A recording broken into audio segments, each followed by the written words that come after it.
Hello children, अपने last lecture में हम लोगों ने डिस्कस किया था एसिड का इक्विवेलेंट मास कैसे फाइंड आउट करते हैं। ये हमने विद एग्जांपल समझ लिया था। आज हम लोग बात करेंगे इक्विवेलेंट मास ऑफ बेस। किसी बेस का इक्विवेलेंट मास कैसे निकालते हैं, ये हम डिस्कस करेंगे। तो बेस के इक्विवेलेंट मास को निकालने के लिए उसका फॉर्मूला होता है बेस का equivalent mass will be equals to molecular mass of the base, molecular mass divided by acidity of the base, acidity. And you all know that acidity will be equals to number of displaceable OH minus ions in one molecule of the base. तो acidity जो किसी base की होती है वो पर molecule of the base में कितने डिस्प्लेसेबल OH माइनस आयंस प्रेजेंट हैं इस पर डिपेंड करती है। तो किसी बेस के जब मॉलिक्यूलर मास को उसकी एसिडिटी से डिवाइड करते हैं तो हमें उस रिलेटेड बेस का इक्विवेलेंट मास पता चल जाता है। एग्जाम्पल के लिए आपके पास बेस है suppose calcium hydroxide, calcium hydroxide. अगर इसका मॉलिक्यूलर मास आप कैलकुलेट करोगे तो calcium is 40 plus 2 oxygen are there, 2 into 16 plus 2 hydrogens are there, 2 into 1 means 74। ये मॉलिक्यूलर मास हो गया कैल्शियम हाइड्रोक्साइड का 74। अब कैल्शियम हाइड्रोक्साइड में जो OH माइनस आयन है, डिस्प्लेसेबल OH माइनस आयन, उनका नंबर है 2। तो हम 74 को डिवाइड कर देंगे बाय 2 तो हमारे पास क्या आ जाएगा 37। ये इक्विवेलेंट मास हो जाएगा कैल्शियम हाइड्रोक्साइड का। तो इस तरह से हम किसी बेस की मॉलिक्यूलर मास को जब उसकी एसिडिटी से डिवाइड करेंगे तो हमें उसका इक्विवेलेंट मास मिल जाएगा। अब हम बात करते हैं equivalent mass of the salt की। तो यहाँ पर हम क्या करते हैं, किसी सॉल्ट का जो इक्विवेलेंट मास होता है वो इक्वल्स टू होता है molecular mass of the salt divided by number of total positive और निगेटिव चार्जेस। तो किसी सॉल्ट का इक्विवेलेंट मास कैसे निकालेंगे, उसके मॉलिक्यूलर मास को, सॉल्ट के मॉलिक्यूलर मास को डिवाइड करेंगे नंबर ऑफ टोटल पॉजिटिव और टोटल नेगेटिव चार्जेस से। अब आपको यहाँ पर सॉल्ट जो है, आपको पता है कि सॉल्ट इज अ मॉलिक्यूल, और अगर कोई मॉलिक्यूल है तो ओवरऑल वो कैसा होगा, न्यूट्रल होगा। मीन्स उस मॉलिक्यूल में जितने पॉजिटिव चार्जेस होंगे उतने ही नेगेटिव चार्जेस होंगे।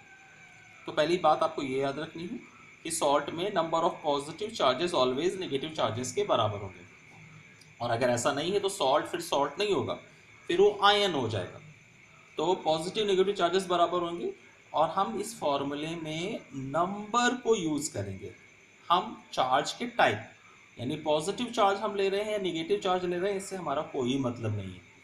तो हम केवल जस्ट नंबर से डिवाइड करेंगे मॉलिक्यूलर मास को, तो हमें रिलेटेड सॉल्ट का इक्विवेलेंट मास पता चल जाएगा।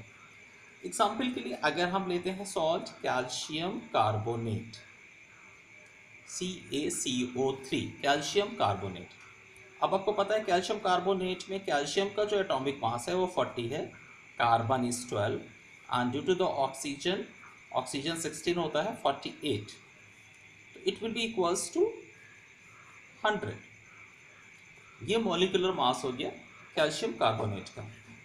अब कैल्शियम कार्बोनेट में आपको दिख रहा है कि कैल्शियम जो है वो 2 पॉजिटिव चार्ज कैरी करता है, एंड कार्बोनेट जो है वो 2 नेगेटिव चार्ज कैरी करता है। यानी टोटल नंबर ऑफ चार्जेस कितने हैं, 2 पॉजिटिव हैं, 2 नेगेटिव हैं। तो हम या तो पॉजिटिव चार्जेस का नंबर ले लें या नेगेटिव चार्जेस का, तो नंबर विल बी 2। तो हम मॉलिक्यूलर मास को 2 से डिवाइड करेंगे। पॉजिटिव लिया है या नेगेटिव लिया है, हमें चार्ज से कोई मतलब नहीं है, हमें किसी भी चार्ज के नंबर को यूज करना है। तो 100 will be divided by 2 equals to 50।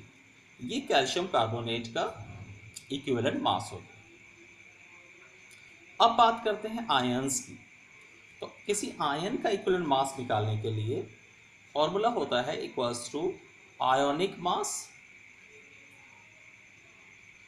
Divided by valency. तो किसी आयन के मास को जब हम उसकी वैलेंसी से डिवाइड करते हैं तो हमारे पास उसका इक्विवेलेंट मास आ जाता है।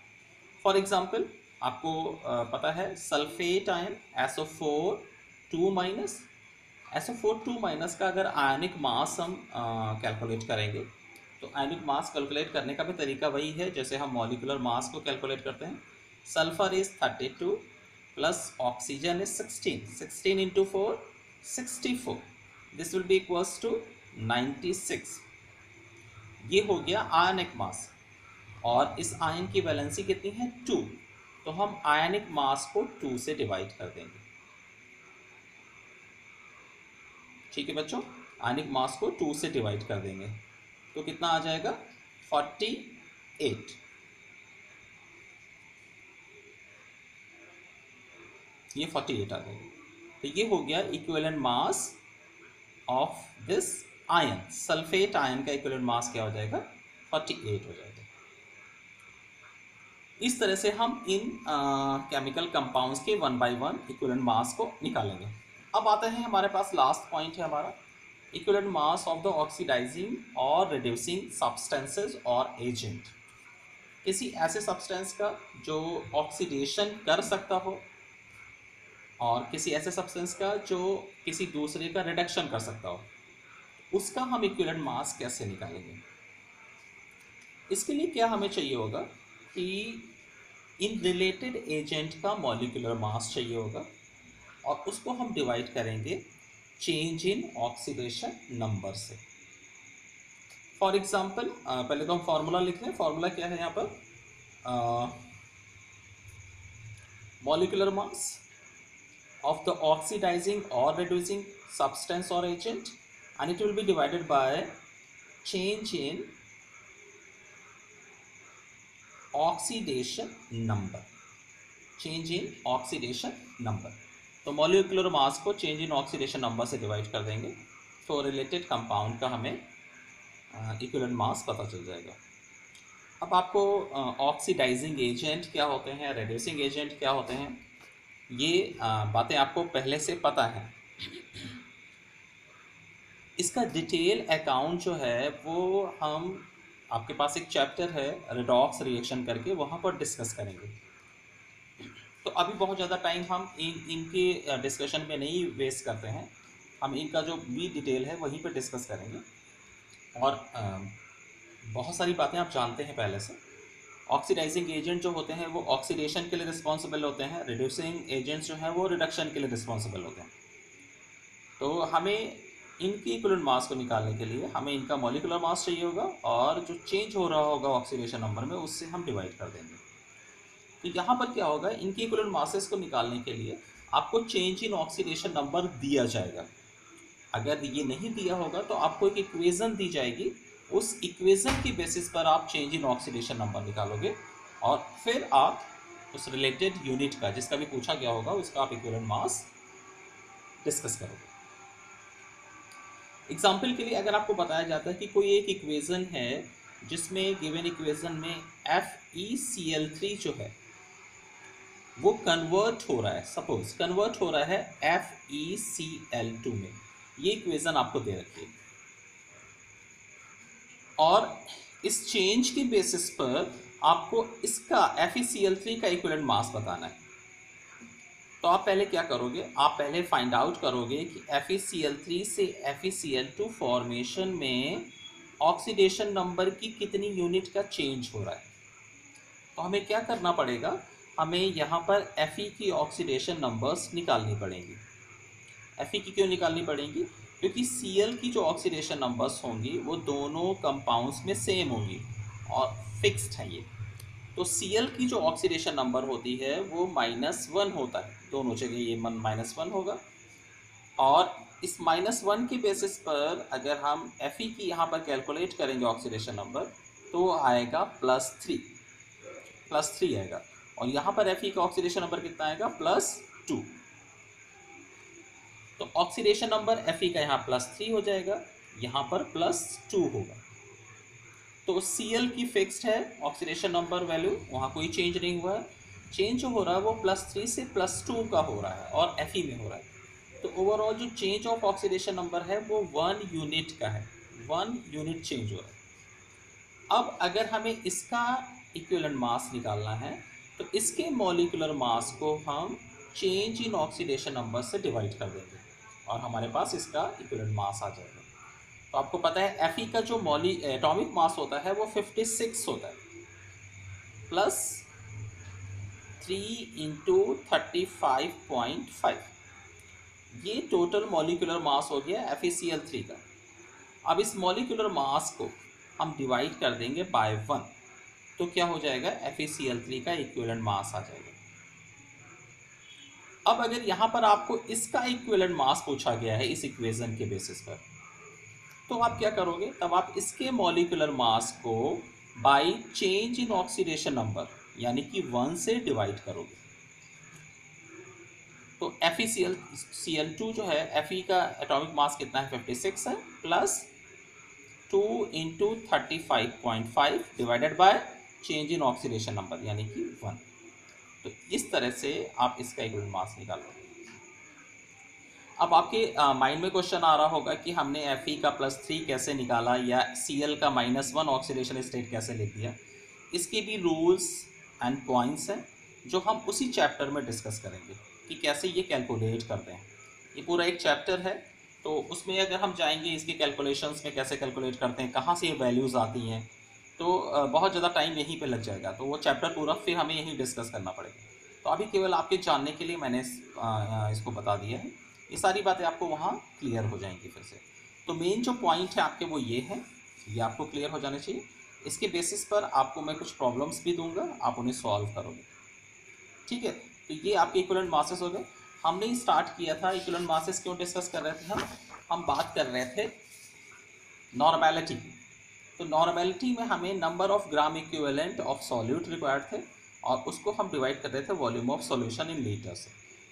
तो अभी जो हमने फॉर्मूले डिस्कस किए हैं इक्विवेलेंट मास निकालने के लिए, उसके बेसिस पर हम क्या करेंगे, उसके बेसिस पर हम number of gram equivalent of solute निकाल पाएंगे।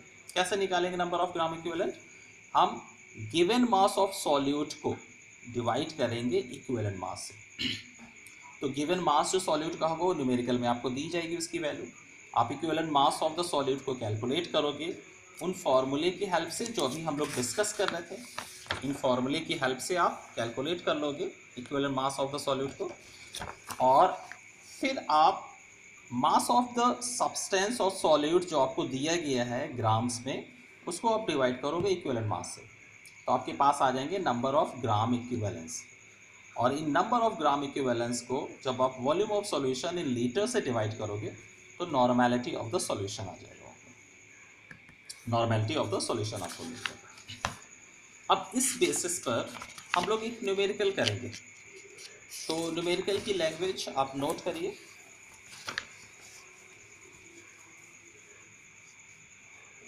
न्यूमेरिकल की लैंग्वेज में क्या है, a solution is prepared by dissolving 0.63 gram of oxalic acid in 100 centimetre cube of water. तो जो ऑक्सैलिक एसिड का गिवन मास है,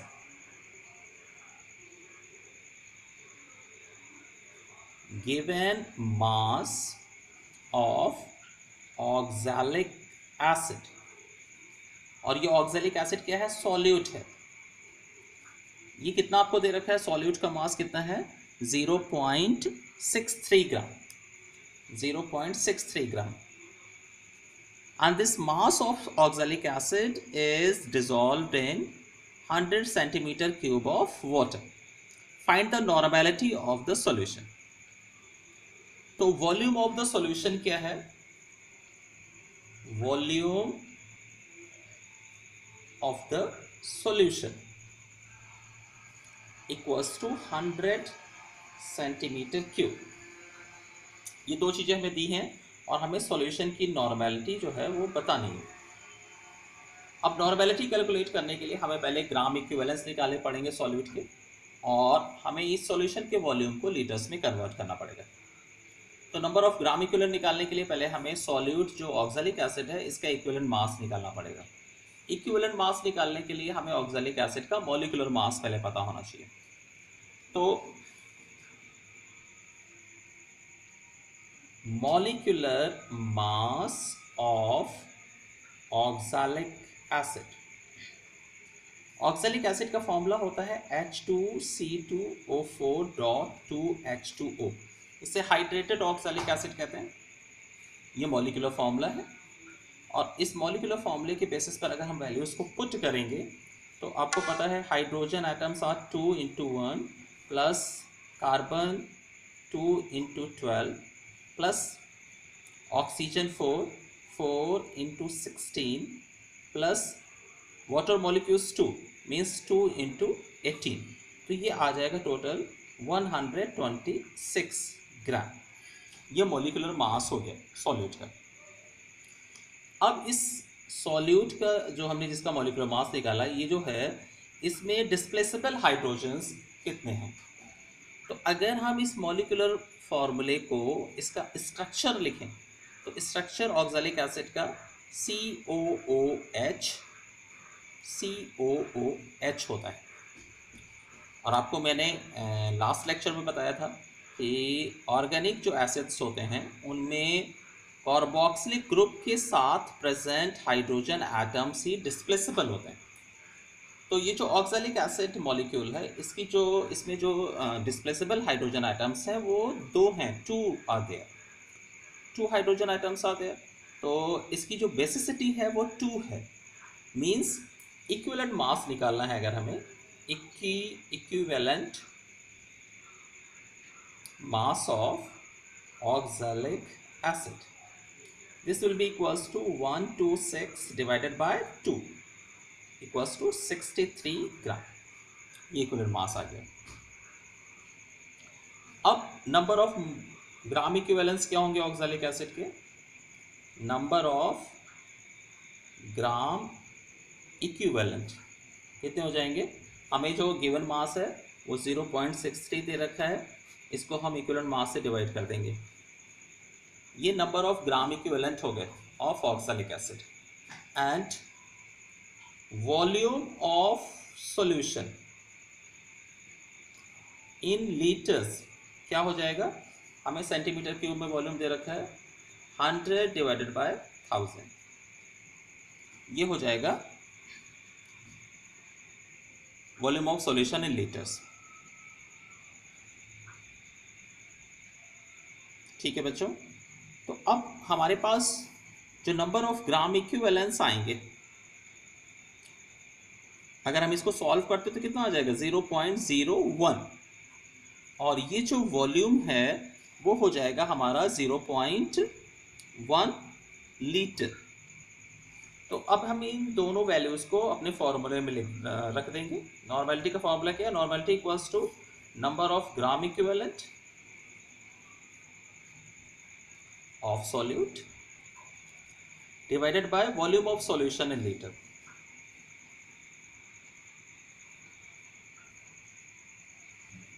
तो ये इक्वल्स टू हो जाएगा नंबर ऑफ ग्राम इक्विवेलेंट हमने कितने निकाले? 0.01 डिवाइडेड बाय 0.1। तो हमारा जो आंसर आ जाएगा वो कितना आ जाएगा? 0.1 ग्राम इक्विवेलेंट पर लीटर, ये यूनिट हो जाएगी। तो इस यूनिट को हम इस फॉर्म में ना लिख के हम 0.1 NB लिखते हैं तो भी ये अगर NB लिखते हैं तो भी ये यूनिट का काम करता है। तो आप ग्राम इक्विवेलेंट पर लीटर या एन लिख सकते हैं। ये हो गया नॉर्मेलिटी पर बेस्ड एक न्यूमेरिकल। तो हमने जो कंसंट्रेशन से रिलेटेड जो यूनिट्स को डिस्कस कर लिया है वो ग्राम per litre strength, molarity, mole fraction and normality, ये हमने पूरा कर लिया। अब हम बात करेंगे परसेंट स्ट्रेंथ की। परसेंट स्ट्रेंथ को हम लोग डिस्कस करेंगे कि परसेंट स्ट्रेंथ कैसे निकालते हैं, मास परसेंटेज और वॉल्यूम परसेंटेज। तो इसके बाद हम बात करेंगे मास percentage. Strength in mass percentage और परसेंटेज बाय मास। तो मास परसेंटेज में जो स्ट्रेंथ होती है, मास परसेंटेज और परसेंटेज बाय मास, है ना, इसको हम शॉर्ट में यूज़ करते हैं small w is divided by capital W, mass by मास। तो यहाँ पर क्या होता है, जो सॉल्यूट का मास होता है वो भी हम सॉल्यूट का मास यूज़ करते हैं और सॉल्यूशन का भी मास यूज़ करते हैं, तो इसे हम मास बाय मास स्ट्रेंथ कहते हैं। तो इसका जो फॉर्मूला होता है mass by mass strength of the solution जो है वो हम लिखते हैं मास ऑफ द सॉल्यूट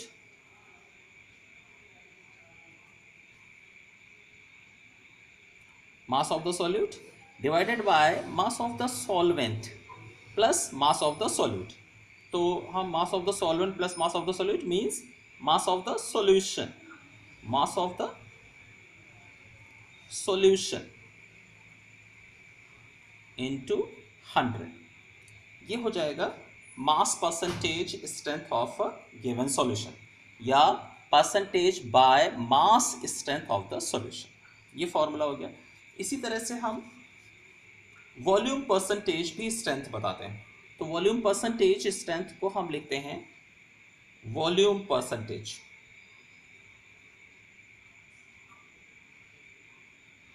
इसको हम लिखते हैं V divided by capital V, small v divided by capital V, और इसका जो फॉर्मूला होता है that is volume of the solute divided by volume of the solution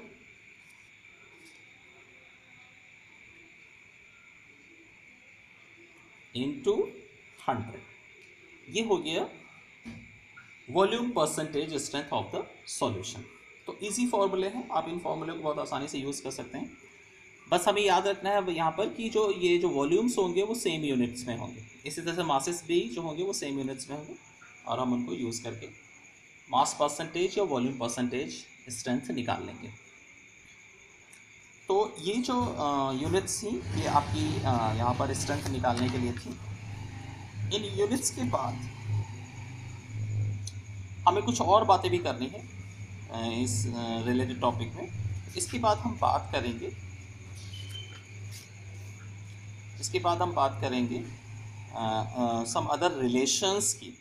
in numericals में, इन टाइप के न्यूमेरिकल्स में हम कुछ रिलेशंस भी यूज़ करते हैं, और इन रिलेशंस में नॉर्मेलिटी एंड मोलैरिटी का रिलेशन, नॉर्मेलिटी और ग्राम पर लीटर का लीटर स्ट्रेंथ का रिलेशन, ये रिलेशंस भी हम यूज़ करते हैं।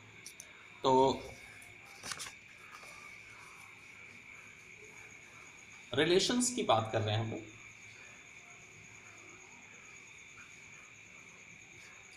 तो पहला जो रिलेशन है, relation between gram per litre strength and normality.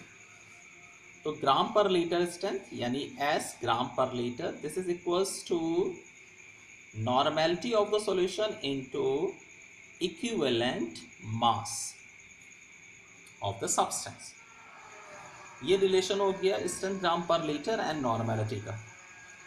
इसी तरह से दूसरा रिलेशन है strength gram per litre equals to molarity into molecular mass, molarity of the solution into molecular mass of the solute. ये दो रिलेशन हो गए strength gram per litre and normality का, strength gram per litre and molarity का, जिन्हें हम numericals में use करते हैं। तो आपको ये सारे फॉर्मूले जो है ना लर्न करने हैं, और लर्न करने के बाद इनके बेसिस पर जितने ज़्यादा आप न्यूमेरिकल कर पाओगे उतना अच्छा रहेगा। ये बहुत ही इम्पोर्टेंट न्यूमेरिकल्स हैं और इन पर बेस्ड क्वेश्चंस हमेशा आपको करने होंगे।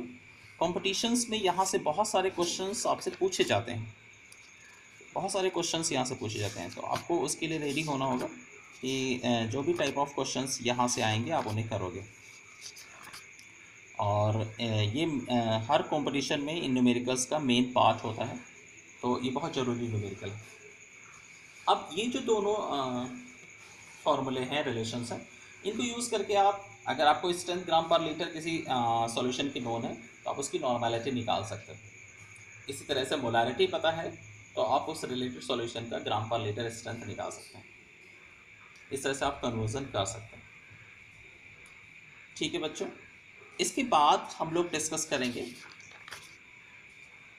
कुछ और न्यूमेरिकल्स डिस्कस करेंगे। तो पहले उसके फॉर्मूले हम लोग बात करेंगे, फिर न्यूमेरिकल्स बात करेंगे। तो न्यूमेरिकल जो नेक्स्ट हम लोग डिस्कस करेंगे उसको नोट करिए। Find the molarity and molality of a 15% solution of H2SO4. Density of H2SO4 solution equals to 1.10 gram per centimeter cube and molecular mass of H2SO4 is 98. तो इस न्यूमेरिकल में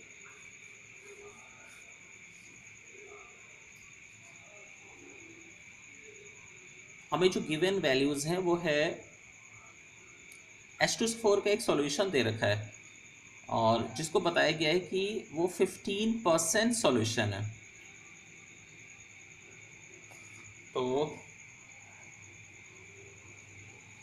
given क्या है हमें, 15% सॉल्यूशन ऑफ H2SO4 ये दे रखा है और डेंसिटी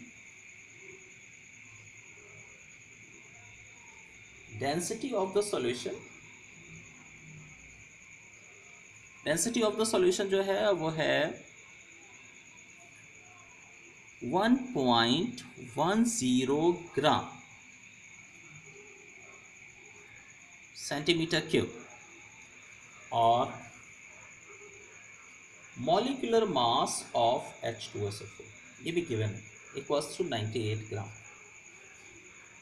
तो ये तीन चीज़ें हमें दे रखी हैं और हमसे पूछा क्या है, हमसे पूछा है molarity and molality of the solution. तो हमें मोलैरिटी बताना है means capital M and molality बताना है मींस स्मॉल m। ये दो चीज़ें हमें कैलकुलेट करनी है। तो 15% सॉल्यूशन दे रखा है हमें। तो अब ये जो 15% सॉल्यूशन है हम इसको लेट करेंगे कि जो 15% सॉल्यूशन है ये मास बाय मास स्ट्रेंथ है, यानी कि लेट 15 ग्राम ऑफ H2SO4, ये H2SO4 क्या है, सॉल्यूट है। 15 gram H2SO4 are present in 100 gram of the solution. ये हमने लेट कर लिया, ये हो गया। तो 100 ग्राम ऑफ द सॉल्यूशन में 15 ग्राम of the solute is present. अब हमें क्या रिक्वायर्ड है, हमें अगर मोलैरिटी निकालना है तो हमें चाहिए होगा volume of the solution.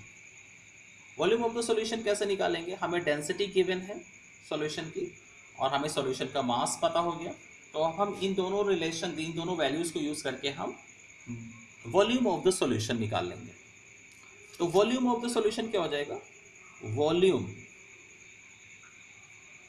Of the solution will be equals to mass upon density of the solution. So मास आपको क्या दे रखा है सॉल्यूशन का, आपने लिया है 100 ग्राम और डेंसिटी सॉल्यूशन की कितनी दे रखी है 1.10। तो जो वॉल्यूम ऑफ द सॉल्यूशन हो जाएगा वो हो जाएगा 90.91 सेंटीमीटर क्यूब। ठीक है बच्चों, अब इसी अगर हम लीटर्स में कन्वर्ट करेंगे तो ये हो जाएगा 0.091 लीटर। ये इसकी लीटर में वॉल्यूम हो जाएगा। तो हमने लीटर में वॉल्यूम निकाल लिया है। अब हमें मोलैरिटी निकालने के लिए क्या चाहिए होगा, सॉल्यूट के नंबर ऑफ मोल्स। तो number of moles of solute, number of moles of solute, number of moles of solute क्या हो जाएंगे, number of moles of solute निकालने के लिए हम क्या करेंगे, जो गिवन मास ऑफ सॉल्यूट है, given mass of the solute कितना है 15 ग्राम, इस 15 ग्राम को हम डिवाइड करेंगे by molecular mass of the solute 98। तो इससे हमें क्या मिल जाएगा, number of moles of solute, and this will be equals to 0.153, ये नंबर ऑफ मोल्स आ गया। अब हमें मोलैरिटी निकालना है, तो molarity will be equals to number of moles of the solute divided by volume of the solution in litre. तो number of moles कितने हैं 0.153 and divided by volume of solution liter 0.091. This will be equals to 1.68 mole per liter, या इसको हम 1.68 molar भी लिख सकते हैं। ये मोलारिटी आ गई सॉल्यूशन की। अब हमें निकालना है मोलैलिटी ऑफ द सॉल्यूशन। तो सॉल्यूशन की मोलैलिटी निकालने के लिए हमें क्या चाहिए, मोलैलिटी का फॉर्मूला क्या होता है, moles of the solute divided by mass of the solvent in kg. तो हमें पहले मास ऑफ द सॉल्वेंट निकालना है। So mass of the solvent will be equals to mass of the solution हमने कितना लिया है 100 gram, and mass of the solute कितना है 15 ग्राम, तो ये हो जाएगा इक्वल्स टू 85 ग्राम। ये मास ऑफ द सॉल्वेंट आ गया, और number of moles of the solute हमें पहले से पता है, this are the number of moles of solute. तो मास ऑफ द सॉल्वेंट आया, इसको हम केजी में कन्वर्ट कर लेंगे, तो ये हो जाएगा 0.085 kg। अब मोलैलिटी निकालेंगे, तो molality small m will be equals to number of moles of solute. Number of moles of solute कितने दे रखे हैं 0.153, and this will be divided by mass of the solvent in kg 0.085. This will be equals to 1.8 mole per kg। तो ये molality of the solution है। इस पर based questions आप लोग करेंगे, जो फॉर्मूले आपने देखे अभी तक, और मैं कुछ आपको एक्सरसाइज के क्वेश्चंस भी दूंगा, वो भी आप सॉल्व करेंगे। तो पहले आप फॉर्मूले लर्न करिए, सारे लिख के एक बार प्रैक्टिस करिए, और फिर इस पर बेस्ड न्यूमेरिकल बुक्स में दे रखे हैं वो ट्राई करिए, और मैं भी आपको दूंगा, उन्हें भी आपको सॉल्व करना है। Thank you.